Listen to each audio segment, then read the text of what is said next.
Hi guys, welcome to TechVideos. In this video, I'm gonna be showing you how to use back tap for quick action. So let's go to the settings from your phone first.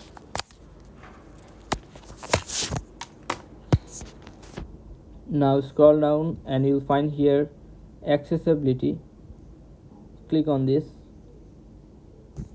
Scroll down to the last and you'll find here scroll down and you'll find here touch option. Click on touch. Now scroll down to the last and you'll find here back tap option. Click on back tap and you can see here in double tap screenshot and triple tap scroll down. I just double tap for my phone right now. Let's see it's taking a screenshot or not. You can see that it's taking screenshot by double tapping.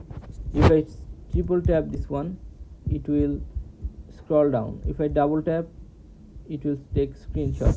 But you can change this action. You have to go to this double tap option, then you'll find bunch of actions here.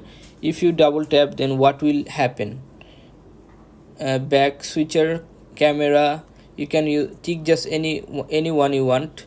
Control center, flashlight, front camera, home, rotation, lock screen, screenshot, readability, shake, Siri, spotlight, volume up, volume down, Apple Watch monitor, mirroring, assistive access. Many of these you can activate with the double tap option. I'm using double tap for screenshot, that's why it's showing here.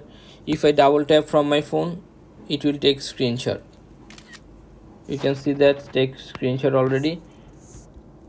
Okay, now in the triple tap option you can do the same.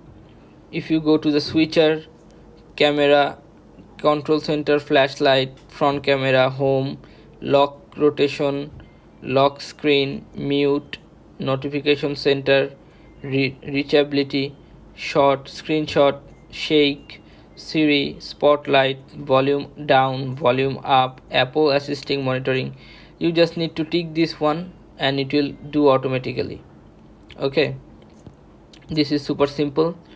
So you just set it up and tap on your back side of your phone. Okay, not the front side, you have to tap back side of your phone. Double tap to screenshot in my settings and triple tap to scroll down. You can set your settings, I show you already. This is how you can do this. Okay, so if you find this video helpful, then please give a thumbs up and don't forget to subscribe the channel. Thank you so much for watching the video.